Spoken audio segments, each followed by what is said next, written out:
اللہ پر اور اس کے رسول صلی اللہ علیہ وسلم پر یقین اور ایمان رکھتے ہیں۔ اب ایمان بالغیب میں ہم دعائیں کرتے ہیں، ایک مثال ہے، دعا جب کرتے ہیں تو اس دعا کا قبولیت کے 3 پہلو ہیں۔ اس دعا جو ہے اللہ تعالیٰ سنتا ہے، یہ تو ہو ہی نہیں سکتا کہ اللہ نے دعا نہیں سنی، لیکن وہ دعا 3 طرح سے لوٹ سکتی ہے۔ ایک تو یہ ہے کہ وہ اسی طرح سے پوری ہو جائے جو ہم دعا کر رہے ہیں، وہ دعا منوعاً اسی طرح پوری ہو جائے۔ دوسری صورت یہ ہو سکتی ہے کہ اس دعا کرنے کی وجہ سے کوئی ایسی مصیبت یا کوئی ایسا سخت چیز ہماری زندگی میں آنے والی ہے، اللہ تعالیٰ کوئی ایسی بلا آ رہی ہے، اللہ تعالیٰ اس کو ٹال دے۔ دوسری صورت یہ، اور تیسری صورت یہ ہے کہ پہلی اگر دونوں صورتیں نہیں ہوئی تو تیسری صورت یہ ہے کہ اس کا اجر یا اس کا بدلہ قیامت کے دن اللہ تعالیٰ ضرور اور ضرور عطا کرے گا۔ اب ہمارا یقین کس حد تک کامل ہے کہ ہم نے دعا کی، اس دعا کا ریٹرن کسی نہ کسی طرح سے ہمیں ملے گا، تو اب اس پہ ہم نے صبر کرنا ہے۔ اگر ہم صبر نہیں کرتے اور گلے شکوے کی طرف آ جاتے ہیں تو اس کا مطلب ہے کہ ہمیں یقین نہیں کہ اللہ نے جو کہہ دیا، جو ہمارے سامنے ابھی تک بے شک نہیں آیا، لیکن جو کہہ دیا وہ حقیقت ہے، وہ حق ہے، اور اس پہ ہی قائم رہیں اور صبر کریں۔ تو یہ ہمارے ایمان کا ایک بہت اہم تقاضا ہے، جس کو ہم اکثر جو ہے وہ اگنور کر دیتے ہیں اور بے صبری کرتے ہیں۔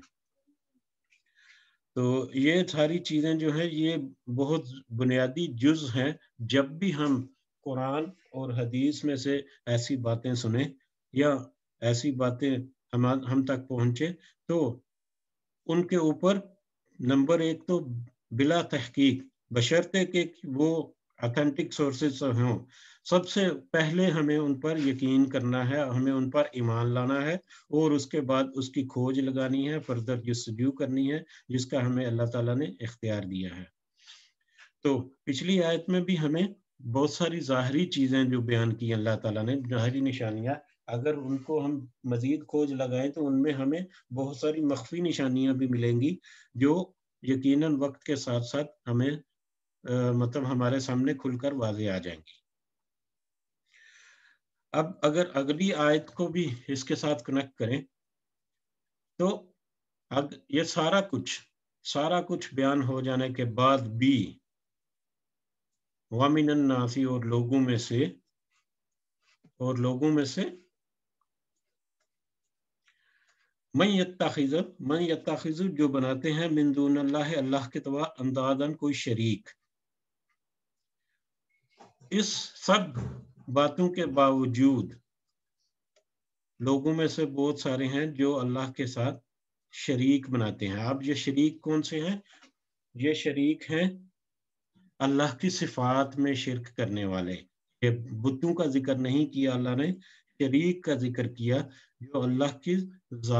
کی صفات جو ہیں اس میں شریک کرتے ہیں۔ اور اس سب سے بڑا شرک، جو سب سے بڑی جو صفت جس کے ساتھ وہ شریک کرتے تھے وہ یہ تھے کہ اللہ کے وہ ان کی طرح طرح کی مدد کرتے ہیں جس طرح اللہ کرتا ہے، کہ ان کے لیے کوئی معبود ان کا، کوئی شریک ایسا ہے جو روزی کا انتظام کرتا ہے، کوئی شریک ایسا ہے جو بارش برساتا ہے، کوئی شریک ایسا ہے جو دن کو لاتا ہے، کوئی ایسا ہے جو رات کو لاتا ہے، کوئی ایسا ہے جو روشنی کرتا ہے۔ طرح طرح کے معبود انہوں نے بنائے ہوئے تھے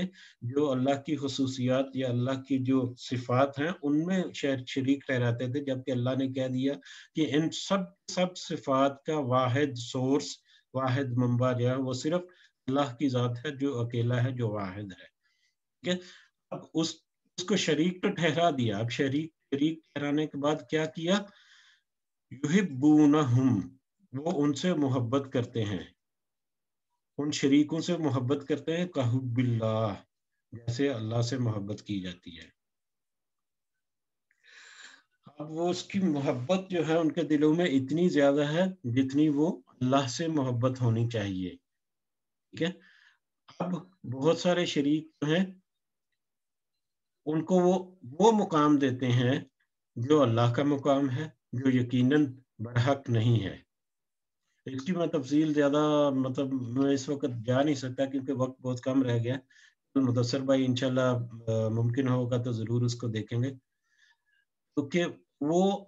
ان شریک خداؤں کو اس طرح سے محبت کرتے ہیں جس طرح سے اللہ سے محبت کی جاتی ہے. ٹھیک ہے. والذین اور وہ لوگ جو آمن و ایمان لائے. اس پر یہ بات ہو رہی اللہ پر ایمان لانے کی. وہ لوگ جو اللہ پر ایمان لائے اشد زیادہ سخت ہیں, زیادہ شدید ہیں, حبن محبت کرنے میں, للہ اللہ کے لیے. جو لوگ ایمان لائے وہ زیادہ شدت سے محبت کرتے ہیں اللہ کے ساتھ. اس کا بھی تھوڑا ذکر کیا کہ ایمان بالغیب اس وقت کے لوگوں کا زیادہ مضبوط تھا ہماری نسبت. وہ سب سے پہلے کام کرتے تھے کہ جو اللہ کے رسول نے کہا اس پر یقین کیا. آپ کو پتا ہے معراج کا جو واقعہ ہے, آپ صلی اللہ علیہ وسلم نے سب سے پہلے حضرت ابو بکر رضی اللہ تعالیٰ عنہ کو بتایا, اور حضرت ابو بکر کا کیا فرمانا تھا کہ اگر اللہ کے نبی یہ کہہ رہے ہیں یقیناً یہ سچ ہے, بغیر کچھ سمجھے, بغیر کچھ پوچھے, بغیر مزید مطلب کوسچن آنسر کیے کہ آپ یہاں سے مطلب یروشلم میں کیسے چلے گئے اور وہاں سے پھر 7 آسمانوں تک کیسے چلے گئے اور 10 سیکنڈ میں آپ ہو کے واپس بھی آ گئے اور اتنی لمبی چوڑی مطلب تفصیلات بھی بتا رہے ہیں, یہ کیسے ممکن ہے. یہ سب کچھ پوچھے بغیر سب سے پہلا کام یقین کرنا کہ اللہ یا اس کا رسول جو کہہ رہا ہے وہ سچ ہے اور وہ حقیقت ہے. تو جو ایسا کرتے ہیں وہ اللہ سے زیادہ شدید محبت کرتے ہیں ان لوگوں کی نسبت جو دوسرے شریک معبودوں کو اللہ کے ساتھ محبت کرتے ہیں. ولاؤ اور کاش اور اگر یرا وہ دیکھ لیں اللہ زینا وہ لوگ اللہ زینا ظالموں جنہوں نے ظلم کیا, اور کاش کے لوگ جنہوں نے ظلم کیا وہ دیکھ لیں, اذ یراؤنا جب وہ دیکھیں گے العذاب عذاب کو, ان القوت بے شک قوت للہ اللہ کے لیے ہے, جمیعاً ساری کی ساری, وان اللہ اور بے شک اللہ شدید العذاب سخت عذاب دینے والا ہے, سخت عذاب والا ہے. اب اس آیت کے دوسرے حصے میں کیا ہے کہ اگر وہ لوگ دیکھ لیں, یہاں پر دیکھ لیں کا مطلب اگر وہ امیجن کر رہے ہیں, اگر وہ مطلب تخیل میں مطلب اگر وہ سوچیں, اگر وہ سمجھیں, اگر اپنے ذہن میں خاکہ تیار کریں اس وقت کا. یہ ان ظالموں کی بات ہو رہی ہے جو حق چھپاتے تھے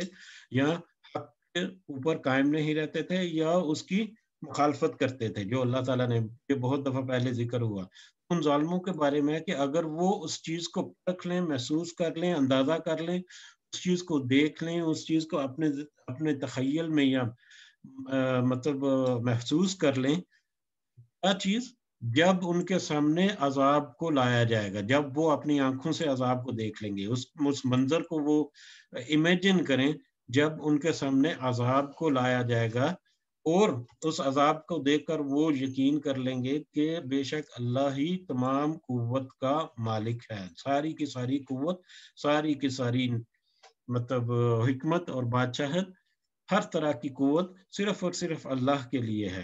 کاش کہ وہ لوگ دیکھ لیں, اگر وہ دیکھ لیں تو یقیناً وہ یقین کر لیں اور آج کے دن میں ہی وہ ایمان لے آئیں. لیکن کیونکہ ان کی ایمان بالغیب اس کے اوپر اتنا مطلب مضبوط نہیں, اس لیے وہ اس چیز کو دیکھ نہیں سکتے, محسوس نہیں کر سکتے, اس پہ یقین نہیں رکھتے. وَأَنَّ اللَّهَ شَدِيدُ الْعَذَابِ اور بے شک اللہ سخت عذاب دینے والا ہے, بے شک اللہ سخت عذاب کا مالک ہے.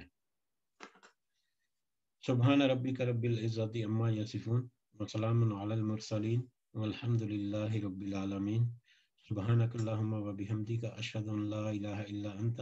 استغفرک واتوب الیک. یہاں تک آج کا سبق ختم کرتے ہیں. کچھ ایسی باتیں تھیں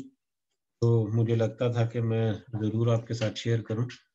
حالانکہ احاطہ نہیں کیا جا سکتا. تو اگر کسی کو کوئی بات کہنی ہے, ایڈ کرنی ہے تو یقیناً آپ آئیں, ویلکم.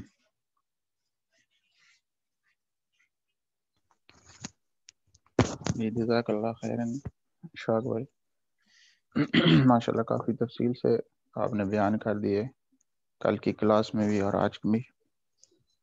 اللہ پاک آپ سب کو سمجھنے کی توفیق عطا فرمائے اور ان پر عمل کرنے کی توفیق عطا فرمائے. آمین آمین. جزاک اللہ خیر. جزاکم اللہ خیرا کثیرا.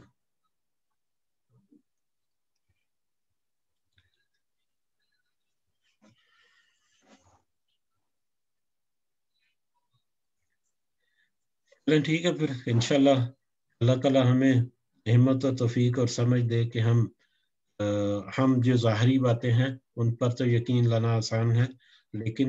وہ چیزیں جو اللہ نے اپنے اختیار میں رکھی اور مناسب وقت آنے سے پہلے ہم پر واضح نہیں، اللہ تعالی ہمیں ان پر یقین رکھنے کی اور ان پر قائم رہنے کی اور اس کے مطابق اپنے عقیدے کی اصلاح کی اور اپنی زندگیوں کی اصلاح کی توفیق دے. آمین سم آمین. وہی ہے کہ جیسے جیسے انشاءاللہ قرآن پاک کو پڑھتے جائیں گے تو ایسی ایسی چیزیں اور ایسے ایسے راز کھولتے جائیں گے ہم سب لوگوں پر کہ جن کو ہم لوگ پھر یہ بھی کہیں گے کہ اچھا قرآن میں یہ بھی لکھا ہے. ہم تو مطلب ہمارا جو کنسیپٹ ہے ہمارے معاشرے میں وہ تو بالکل اس کے اپوزٹ چل رہے ہیں ہم لوگ. تو بہت ساری چیزیں آئیں گی جس پہ بہت سارے لوگوں کو حیرت بھی ہوگی، لیکن انشاءاللہ اللہ پاک ہم سب کو یہ ہدایت دے اور سیدھے راستے پہ چلنے کی توفیق عطا فرمائے. آمین آمین. ہم دیکھیں گے ایسی چیزیں سامنے آئیں گی بندہ سوچ بھی نہیں سکتا، اور اسپیشلی جس نے پہلے کبھی قرآن کا نہیں دورہ کیا اس کو اندازہ ہوگا کہ ہم کہاں پر کھڑے ہیں اور ہم نے کیسے کتاب کو پیچھے ڈال دیا ہوا، سے کچھ ڈال دیا ہوا. جی بالکل ایسے ہی ہے کہ وہ جیسے انہوں نے کہا تھا نا کہ یہودیوں کے بارے میں کہ وہ انہوں نے کتاب کو جو ہے اپنی کمرے کے پیچھے ڈال دیا تھا. بالکل آج ہماری بھی اللہ معاف کرے تقریباً کنڈیشن اسی طرح کی ہو گئی ہے. اور آپ نے جو ایک لفظ ابھی استعمال کیا ہے کہ عقیدے سے ریلیٹڈ، تو یہ بہت امپورٹنٹ ترین ایک پہلو ہے ہم سب کی زندگی کا. تو انشاءاللہ جیسے جیسے قرآن کو پڑھیں گے تو یہ خود بخود ہمارا عقیدہ بھی جو ہے وہ صحیح ہوتا جائے گا انشاءاللہ تعالی. انشاءاللہ. کل حدیث ہے انشاءاللہ. نہیں کل آج کیا منگل ہے نا، کل بدھ ہے، کل مدثر بھائی ہیں، کل حدیث ہے انشاءاللہ. اچھا میں کہا شاید اپنا ایک دن کٹا لو، کوئی نہیں. خیر دیندار بندے ہو، میں ایک دن کٹا لو، ساری چھٹی ہو جائے گی زیادہ. اچھا چلو ٹھیک ہے، اللہ تعالیٰ ہدایت دے دیں نہیں انشاءاللہ. ڈیوٹی تو میں کہ ڈیوٹی سے چھٹی ہو جائے ساری. اچھا ٹھیک ہے جزاک